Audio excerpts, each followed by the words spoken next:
ఎట్లా కొనసాగుద్ది అన్నదే కొంచెం పాయింట్. ఇప్పుడు మహిళా రిజర్వేషన్లను ముందు పెట్టుకొని డీలిమిటేషన్ చేయబోతున్నారు అన్నదే ప్రధానంగా ఉన్నటువంటి అంశం. సో డీలిమిటేషన్ మేము వ్యతిరేకిస్తాం, మహిళా రిజర్వేషన్ బిల్లును మేము అంగీకరిస్తాం, మద్దతు ఇస్తాం అని చెప్పేసి ఇప్పటికే బీజేపీ, కాంగ్రెస్, జేడీయూ, ఎల్జేపీఆర్ అన్ని పార్టీలు కూడా విప్ జారీ చేసినాయి.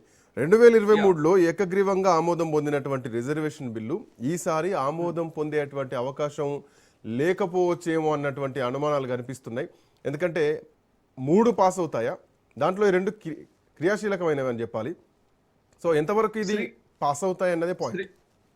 శ్రీకాంత్, ఒక పాజిబిలిటీస్ చెప్తాను. పాజిబిలిటీస్ ఏంటి అని అంటే, ఇప్పుడు మీకు వక్ఫ్ బోర్డు బిల్లు వచ్చేసరికి జేపీసీని వేశారు, తర్వాత జమిలీ ఎన్నికలు వచ్చేసరికి జేపీసీకి వెళ్ళిపోయింది.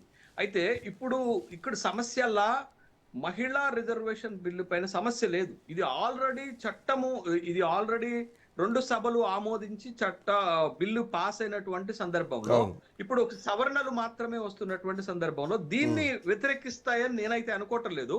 బట్ ఇది ఈ బిల్, మహిళా బిల్ పాస్ అవుతుంది. మిగతా 2 బిల్లుల పైన ప్రతిపక్షాలు జేపీసీ కోరేటటువంటి అవకాశం ఉంటుంది, చర్చ జరగాలనేటటువంటి కోరే అవకాశం ఒకటి ఉంటుంది.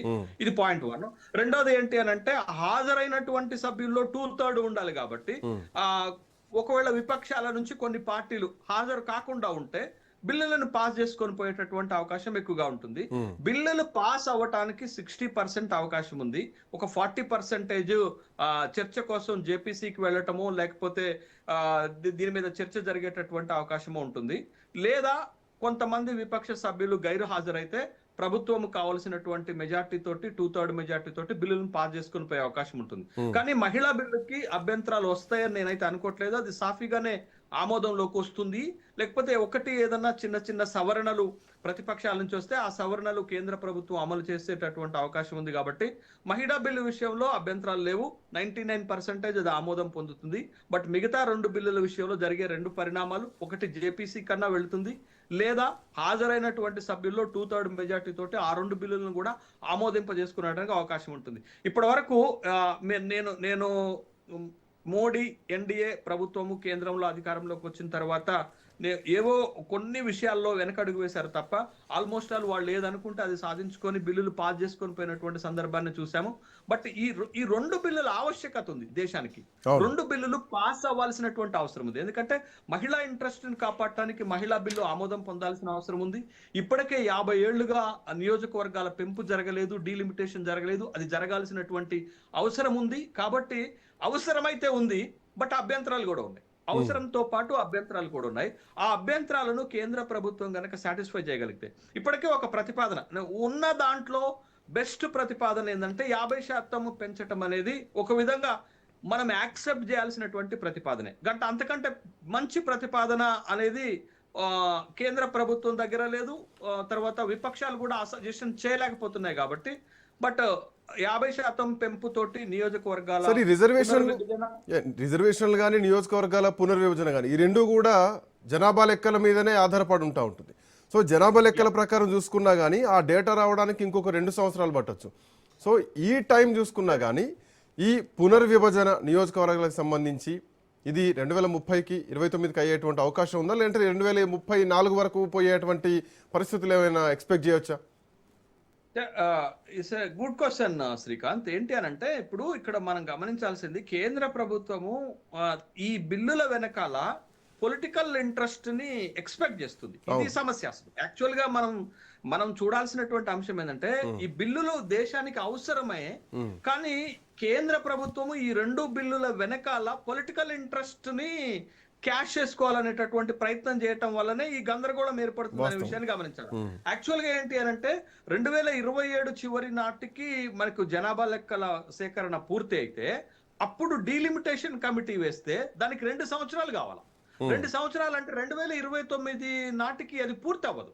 అప్పుడు 2029 ఎన్నికలను మనం నియోజకవర్గాల పెంపుతోటి డీలిమిటేషన్ తోటి మహిళా బిల్లుని అమలు చేసి పెట్టలేము.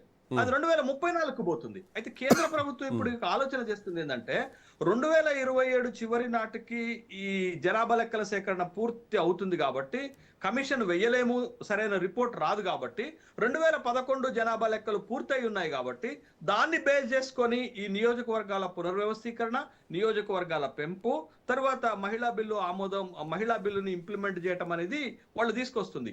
ఎందుకు ఇప్పుడే తీసుకొస్తున్నారంటే పాయింట్ 1 ఏంటి అని అంటే, ఇప్పుడు మహిళల సెంట్రిక్ పట్టుకురావటానికి బెంగాల్ ఎన్నిక ఒకటైతే, రెండోది 2029 సాధారణ ఎన్నికలను బీజేపీ లేకపోతే ఎన్డీఏ ఈ అంశం మీద వెళ్ళటానికి, మహిళల అంశం మీద వెళ్ళటానికి వాళ్ళు ఒక ప్లాన్ ప్రిపేర్ చేసుకుంటున్నారు, ఒక గ్రౌండ్ ప్రిపేర్ చేసుకుంటున్నారు.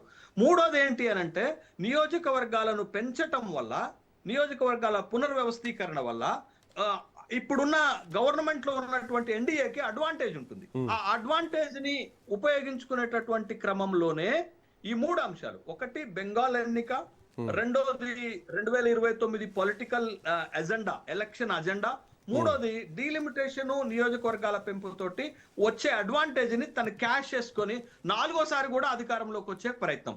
ఎందుకు ఇంత ఎక్సర్సైజ్ చేస్తున్నారంటే, 2024 లోక్సభ ఎన్నికల ఎక్స్పీరియన్స్ వాళ్ళకి, వాళ్ళు 400 లోక్సభ స్థానాలు గెలుస్తామనుకొని 240కే పరిమితం అయితే ఒక షాకింగ్ రిజల్ట్ అది. అట్లాంటి పరిస్థితి మళ్ళా రావద్దు, అట్లాంటి పరిస్థితి మళ్ళా రావద్దు.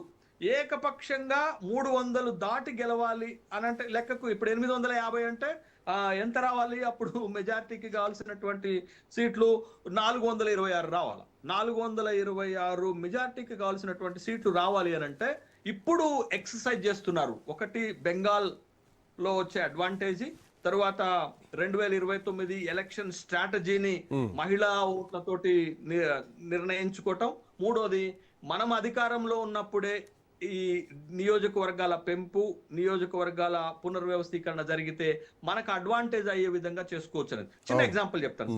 దానికి చిన్న ఎగ్జాంపుల్ ఏంటంటే, ఇప్పుడు ప్రతిపాదిత నియోజకవర్గాల పెంపు ఏంటది, ఎంతకు పెంచాలనుకుంటున్నారు? 850. 815 ఏమో రాష్ట్రాలకు, 35 ఏమో కేంద్ర పాలిత ప్రాంతాలకు పెంచాలనేది ఇప్పుడు ఈ బిల్లులో సారాంశం, ఈ బిల్లులో పెట్టుకున్నటువంటి అంశం, అంతే కదా. ఈ 35 ఎక్కడవి? కేంద్ర పాలిత ప్రాంతాలు, యూటీలో కీలకమైనటువంటి పెద్దది ఏంటది? 8 యూటీలు ఉంటాయి, యూనియన్ టెరిటరీస్ ఉంటే. ఢిల్లీ దీంట్లో ఒక కీలకమైనదే కదా. ఢిల్లీలో ఇప్పుడు ఎన్ని లోక్సభ స్థానాలు ఉన్నాయి? 7 లోక్సభ స్థానాలు ఉన్నాయి. ఢిల్లీ జనాభా ఎంత? 3,55,00,000. తెలంగాణ జనాభా ఎంత? రమారామి ఈక్వల్. ఢిల్లీ జనాభాకు తెలంగాణ జనాభాకు ఈక్వల్. తెలంగాణలో ఎన్ని లోక్సభ స్థానాలు ఉన్నాయి? 17. ఢిల్లీలో ఎన్ని లోక్సభ స్థానాలు ఉన్నాయి? 7 మాత్రమే ఉన్నాయి. అంటే ఈ 35లో ఎక్కడ పెంచుకుంటారు? ఎక్కడ జనాభా ఉంటే అక్కడ పెంచుకుంటారు. 2011 జనాభా లెక్కల ప్రకారం ఢిల్లీ జనాభా 3,55,00,000. కాబట్టి అక్కడ ఎంత పెంచుకోవడానికి అవకాశం ఉంటది? 15 నుంచి 20 పెంచుకోవడానికి అవకాశం ఉంటది. అక్కడ ఢిల్లీలోనే మీకు 20 పెరిగితే, మాట చెప్తున్నాను, ఒక 15 పెరిగితే ఢిల్లీలో ఇప్పుడు 7 సీట్లు ఎవరు గెలిచారు? బీజేపీ గెలిచారు. 15 పెంచితే 15 బీజేపీ గెలిస్తే ఎవరికి అడ్వాంటేజ్ ఉంటుంది? బీజేపీకి ఉంటుంది. Yeah, that's right. ఇప్పుడు ఈ మీ కీలకమైనటువంటి రాష్ట్రాల్లో, ఇప్పుడు కీలకమైనటువంటి అన్ని రాష్ట్రాల్లో ఇప్పుడు సౌత్ ఇండియాకి నష్టం జరుగుతుంది అనేది ఒక ఆర్గ్యుమెంట్ అయితే, మీకు నార్త్ ఇండియాలో పెద్ద ఎత్తున సీట్లు పెరిగేటటువంటి క్రమంలో ఆ అడ్వాంటేజ్ అంతా ఎవరికి పోతుంది? మెజారిటీ ఎవరికి వెళ్తుంది అని అంటే భారతీయ జనతా పార్టీకి వెళ్తుంది. కాబట్టి ఇప్పుడు నియోజకవర్గాల పునర్వ్యవస్థీకరణ, నియోజకవర్గాల పెంపు భారతీయ జనతా పార్టీకి 2029 లోక్సభ ఎన్నికల అడ్వాంటేజ్. ఇది కూడా పొలిటికల్ అడ్వాంటేజ్ అనుకో. శ్రీకాంత్ ఒక్క మాట, why this advantage postpone to the 2034? Risk కదా. 2029 election is the risk. 2034 advantage దాకా ఎందుకు ఆగాల? 2029 కి అడ్వాంటేజ్ తీసుకోవచ్చు కదా. That is the political intention. అంటే ఈ బిల్లుల వెనకాల ఇంత పొలిటికల్ స్ట్రాటజీ ఉంది కాబట్టి భయపడుతున్నాయి. ఎవరు భయపడుతున్నారు? ఇండి కూటమి, ప్రతిపక్షాలు, బలంగా ఉన్నటువంటి రీజనల్ పార్టీస్. అందుకే స్టాలిన్ ఓ మాట చెప్పారు. ఏం చెప్పారంటే, 1960 తమిళనాడు ఉద్యమాన్ని చూస్తారన్నారు. ఏంటది 1960 తమిళనాడు ఉద్యమం అంటే? ద్రవిడియన్ మూవ్మెంట్, హిందీ వ్యతిరేక ఉద్యమం. ద్రవిడ అంత స్ట్రాంగ్ కౌంటర్ ఇచ్చారు. తర్వాత సోనియా గాంధీ గారు ఓ మాట అన్నారు, ఇది భారత రాజ్యాంగం పైన దాడిగా చూస్తున్నాం మేమని చెప్పారు. తర్వాత మన తెలంగాణ ముఖ్యమంత్రి అన్ని రాష్ట్రాల సీఎంలకు లేఖ రాశారు. అంటే ఈ భయాలన్నీ కూడా దక్షిణాదికి నష్టం జరుగుతుందనే దానికంటే కూడా, మీరు చూడండి, దక్షిణాది మొదటి నుంచి 2001 నుంచి ఇదే అభ్యంతరాలు వ్యక్తం చేస్తుంది. But no alternative proposal. ఒక ఆల్టర్నేటివ్ ప్రపోజల్ అయితే లేదు మన దగ్గర. లేనప్పుడు 5% ని కొంత యాక్సెప్టెన్సీ చేయొచ్చు. అయినప్పటికీ కూడా ప్రతిపక్షాలు ఎందుకు వ్యతిరేకిస్తున్నాయంటే దీని వెనకాల political intention is very strong. So అందుకే సార్, అంటే ఇందాక నేను అడగబోయేది కూడా అదే, పొలిటికల్ ఇంటెన్షన్ ఉంది కాబట్టే 2011 లెక్కల ప్రకారం పోతున్నారు. జనరల్ గా అయితే ఎప్పుడు నియోజకవర్గాల పునర్విభజన జరిగినా కానీ లేటెస్ట్ జనాభా లెక్కల ప్రకారం జరగాలి.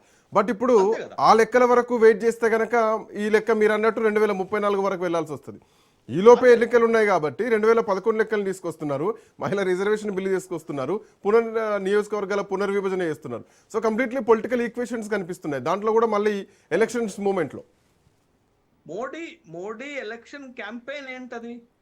ఇప్పుడే మొదలు పెట్టారు. 2029 ఎలక్షన్ కి ఒక ఆర్టికల్స్ రాస్తున్నారు, తర్వాత సభలు పెడుతున్నారు, సమావేశాలు పెడుతున్నారు, ఇవన్నీ మెసేజ్లు ఇస్తున్నారు. అన్ని ఉమెన్ సెంట్రిక్ ఎలక్షన్ ని పట్టుకపోయేటటువంటి క్రమంలో మీరు మహిళా బిల్లు అమల్లోకి వస్తే 280 మహిళలు మీకు లోక్సభలోకి వెళ్తారు. అంటే ఇట్స్ ఆ అడ్వాంటేజ్ ని క్యాష్ చేసుకొని 2029లో మళ్ళా థంపింగ్ మెజారిటీ తోటి అధికారంలోకి రావాలనేది మోడీ ఎన్డీఏ ఎత్తుగడ.